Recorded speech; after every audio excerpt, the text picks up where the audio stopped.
You are there, right now, heart hammering in your chest as the screen before you explodes into life in breathtaking 4K HDR.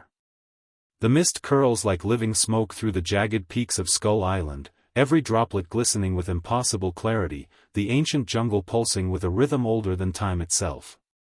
The ground trembles beneath your feet, not from the theater floor, but from the raw, earth-shaking power surging toward you. A roar splits the air, deep and primal, shaking the very bones of the world. And in that instant, you are no longer just watching. You are part of it. You are Andero, clinging to the massive, scarred hand of a legend, staring into the abyss as death itself charges from the shadows. This is not a movie. This is the moment where everything changes. Welcome to the fight that redefined courage, the battle that reminds us what it means to protect what we love, no matter the cost. Buckle in, because the V-Rex are coming, and King Kong is ready to meet them. In the gray, unforgiving streets of New York City in 1933, Andero had already learned what it felt like to be prey.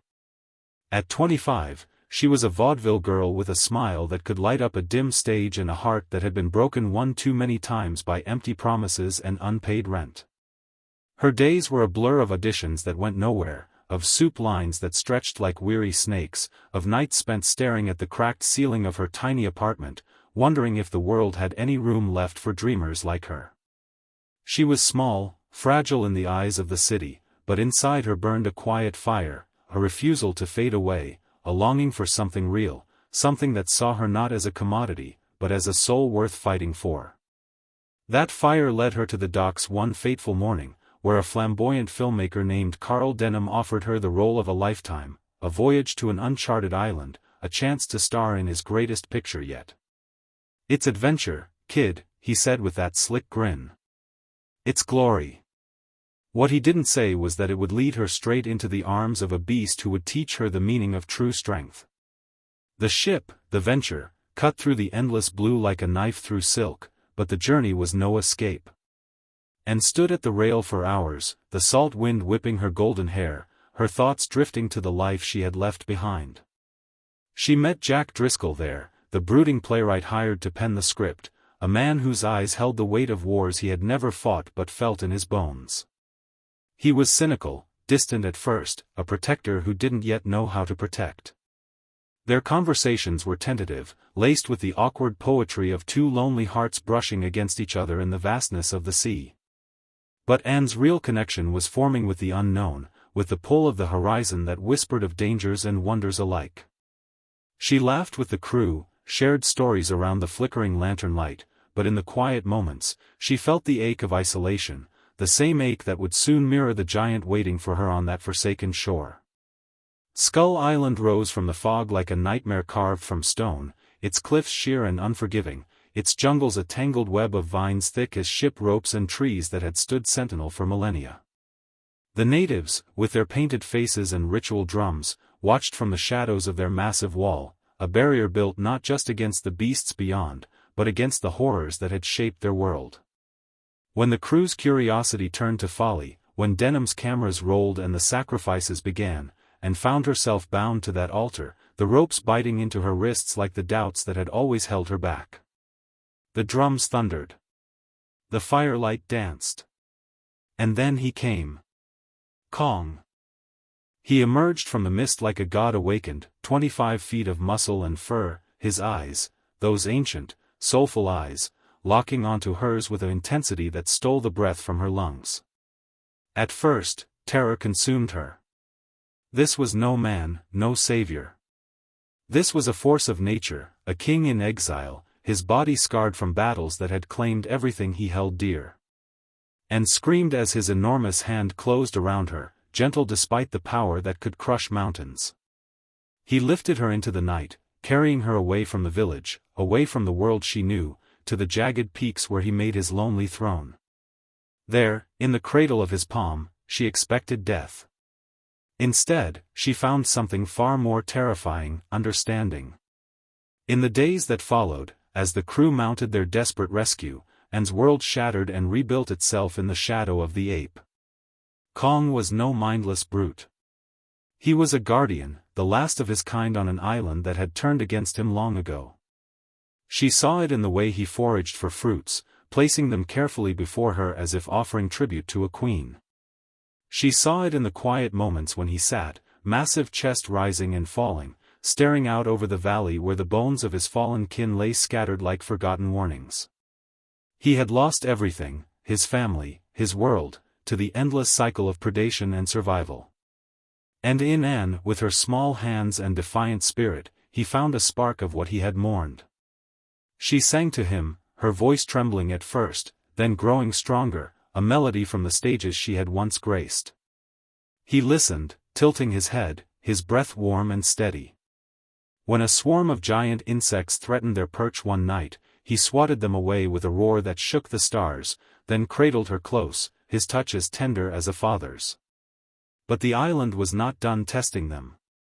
The crew pushed deeper into the jungle, guns blazing, their fear fueling a recklessness that would cost lives.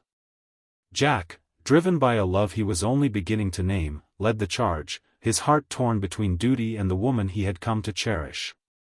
Denham filmed it all, blind to the tragedy unfolding, seeing only the spectacle that would make him rich. And, from her vantage in Kong's care, watched the chaos below and felt her soul fracture. These men were her people, yet Kong had become her protector. The divide was a chasm wider than any the island could offer. Then came the ravine. It was a place of nightmares, a yawning chasm bridged by a fallen log slick with moss and peril. The group had crossed it in haste, and now back in their arms after a daring rescue, but the jungle had other plans. The ground quaked. Trees splintered like matchsticks. From the underbrush burst the first Rex, a colossal predator, evolved from the ancient tyrannosaurs that once ruled this lost world. Its hide was armored in scales like blackened iron, its jaws lined with teeth the size of daggers, its eyes burning with a hunger that knew no mercy. Vastatosaurus Rex, the natives called them in hushed tones, the destroyers. 3 of them emerged, a pack honed by generations of war against the island's giants. They were not mere animals, they were the embodiment of every fear and had ever known, the relentless forces that crushed the weak, that devoured dreams before they could bloom. The fight erupted like a storm unleashed. Kong, still clutching and in the curve of his massive hand, met the first Rex head-on. The beast lunged, its maw snapping shut inches from where she clung, her screams lost in the thunder of their collision.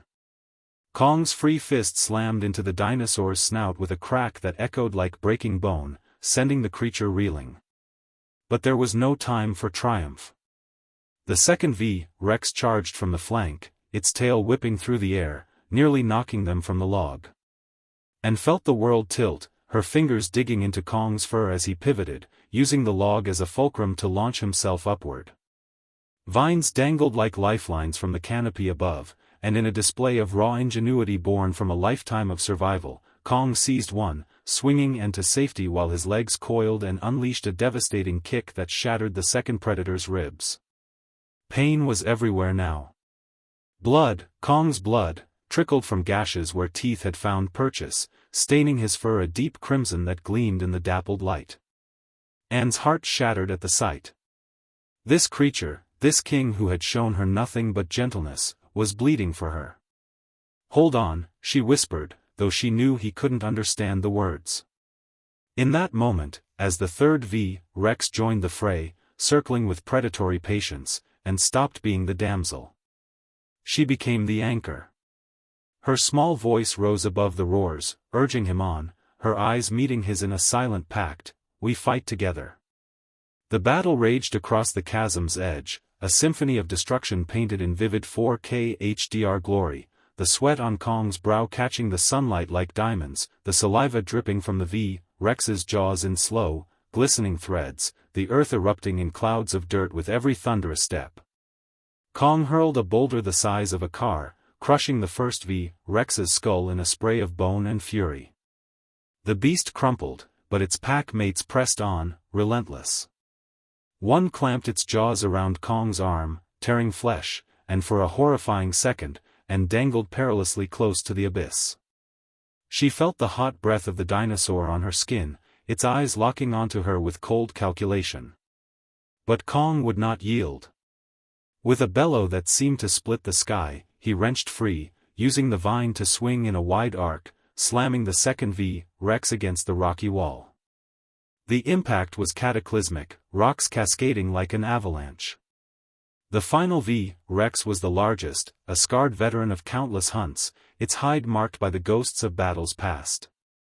It feinted left, then struck right, its teeth grazing Kong's shoulder as he shielded and with his body. She felt the shudder run through him, the agony he endured without a moment's hesitation. In his eyes, she saw not just pain, but purpose, the same unyielding resolve she had glimpsed in her own reflection during those dark New York nights. Kong grabbed the beast's lower jaw, his fingers like iron vices, and with a surge of primal might, he pried it open wider, wider, until the sickening snap of bone echoed through the jungle. The V-Rex thrashed once, twice, then went still, its massive form collapsing into the undergrowth. Silence fell, broken only by the labored breathing of the victor. Kong stood atop the carnage, chest heaving, bloodied but unbroken. He lifted and gently to his face, his breath warm against her tear-streaked cheeks. In that gaze, the world narrowed to just the two of them, a bond forged in fire, a love that transcended skin and scale, human and beast. She reached out, her tiny hand pressing against his massive cheek, and for the first time, she smiled through the fear. He had won. Not for glory, not for survival alone, but for her. For the fragile light she represented in his shadowed existence. Yet even in victory, the cost lingered. The crew's shouts rose from below, their boats waiting to carry and away from this paradise of peril. Kong watched as she was lowered back to her world, his roars turning to mournful echoes that followed her across the waves.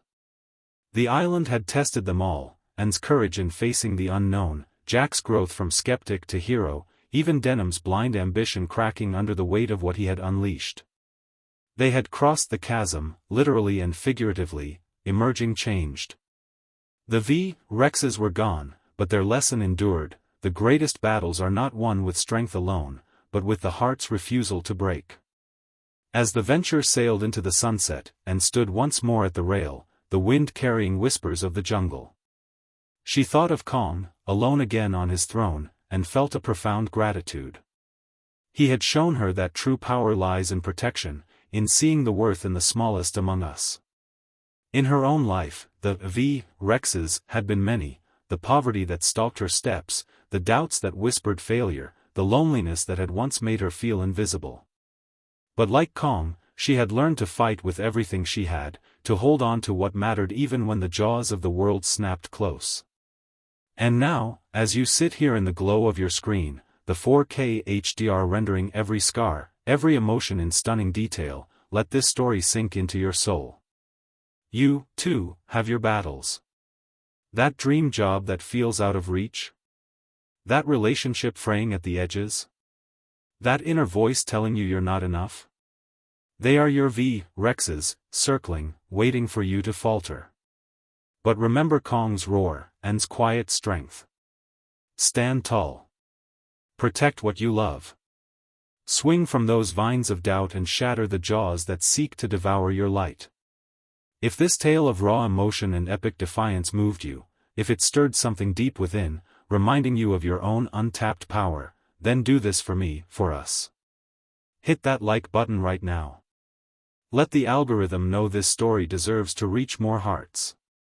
Subscribe to the channel, because there are countless legends waiting to be told, more battles in 4K HDR that will transport you to worlds where courage reigns supreme. Turn on the bell, so you never miss the next adventure that could change how you see your own fight. Comment below, what is the V-Rex in your life right now? Share it. Let's face them together. You're not alone in the jungle. The king fights for you, and so do we. The screen fades to black, but the roar lingers in your chest.